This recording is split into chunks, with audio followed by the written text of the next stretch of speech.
Assalamualaikum warahmatullahi wabarakatuh. Teman-teman, seperti biasa saya masih di Indonesia, masih dengan teh hangat, masih dengan gorengan. Dan saat ini saya berada di sisa-sisa kejayaan kota kuno Banten. Ya, sambil saya nikmati gorengan ini. Dan di peradaban kota kuno Banten ini berlangsung pada abad 15-16, 1500 sekian, 1600 sekian. Dan saat ini saya berada di sisi utara Benteng Surosowan. Ini penampakan bentengnya.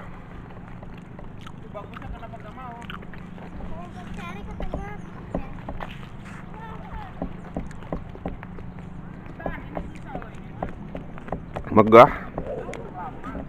gagah. Dan pembangunan benteng ini bertahap. Tiap sultan yang bertata punya peran. Pertama, dibangun Istana Surosowan. Ini oleh Sultan Maulana Hasanuddin atas perintah ayahandanya Sunan Gunung Jati. Nah, pada masa berikutnya Sultan Maulana Yusuf. Ketika Sultan Maulana Hasanuddin itu istana belum diberi benteng, belum berpagar, bentuk istana seperti rumah luas. Dan ketika Sultan Maulana Yusuf bertahta, Sultan Maulana Yusuf ada ide istana itu diberi benteng sebagai pengaman.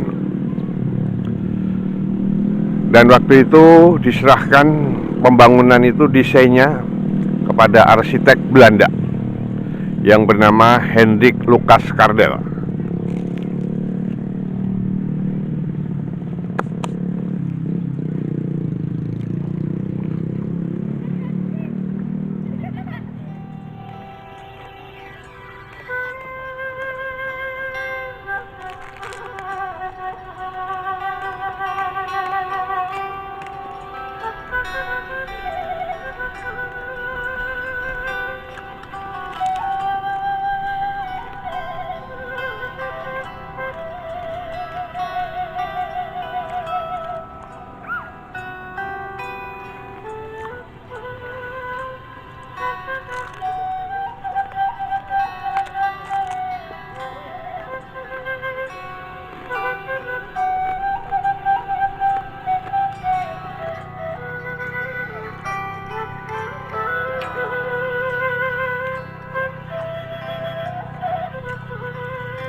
Panjang benteng sisi utara dan selatan itu 300 meter. Kemudian lebar sisi barat dan sisi timur itu 100 meter. Sehingga luas benteng ini kurang lebih 3 hektar.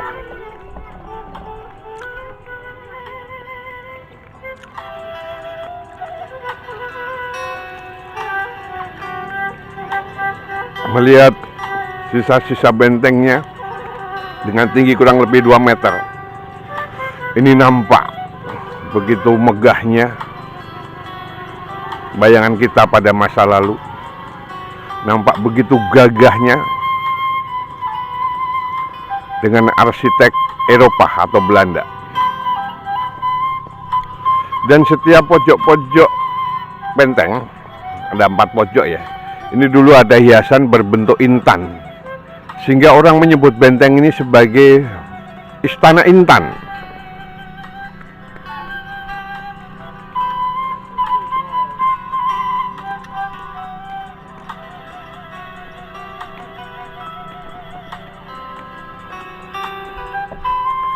kita masih di luar.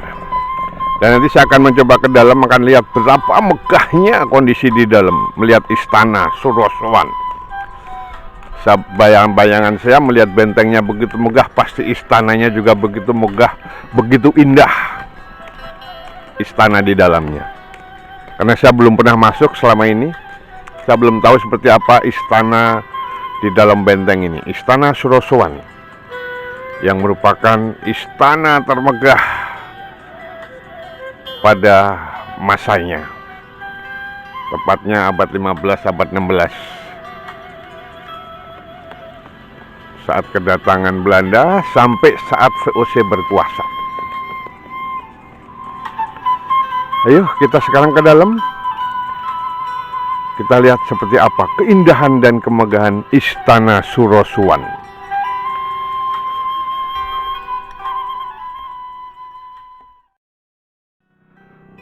Nah, saya sudah berada di dalam, teman-teman, di dalam benteng. Persisnya saya di atas benteng, jadi itu pemandangan di dalamnya miris, teman-teman. Sedih saya melihatnya.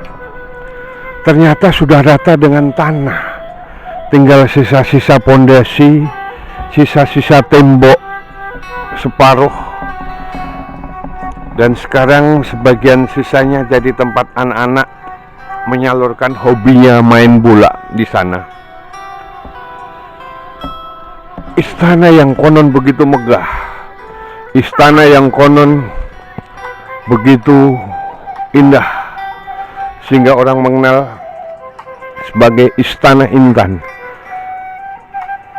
ternyata rata dengan tanah. Kisah ini sebenarnya terjadi pada 1832. Saya belum lahir. Tapi akhirnya saya tahu karena saya membaca berbagai literatur. Hancurnya keraton ini, hancurnya kemegahan dan keindahan Istana Surosowan ini tak lepas dari peran Gubernur Jenderal VOC, yaitu Herman William Daendels, di mana ketika Daendels diangkat sebagai Gubernur Jenderal, Daendels langsung melakukan penataan wilayah dengan membentuk kabupaten-kabupaten dan kota praja di sekitar Betawi, termasuk Banten tentunya. Ya, sekali lagi, kebijakan Daendels membentuk kabupaten-kabupaten dan kota praja ini juga menyangkut Kesultanan Banten, di mana pada saat itu Daendels mengirim utusan ke Banten untuk menyampaikan surat yang isinya agar Kesultanan Banten mau mengakui dan tunduk kepada VOC.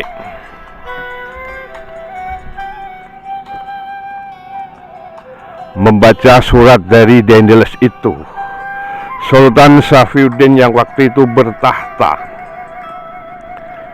gemeretak giginya, gemetar tangannya, karena isi surat itu bagi Sultan Saifuddin adalah sebuah penghinaan, di mana kesultanan besar harus tunduk pada keberadaan VOC. Dengan amarah yang menggebu-gebu, Sultan Syafiuddin langsung mencabut pedangnya dan dalam waktu sekejap menancap pedang itu pada tubuh Dupoy, utusan dari VOC. Terbunuh Dupoy, dan Dupoy kemudian dikirimkan jasadnya kembali kepada Daendels.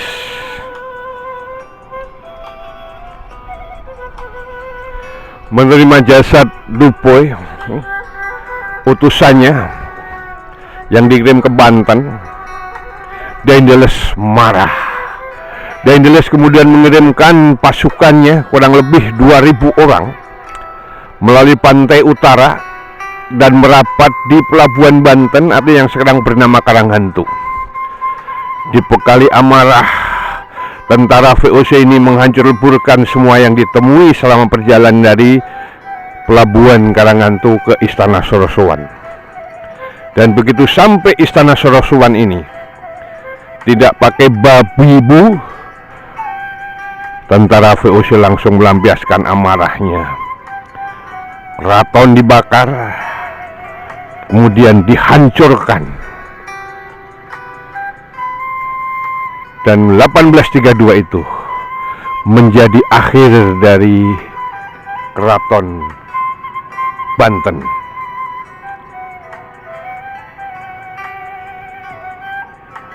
Kota kuno Banten berakhir sudah di bawah tangan kejam Daendels. Sehingga seperti yang kita lihat sekarang, Istana Soroswan yang konon begitu indah, begitu megah, rata dengan tanah.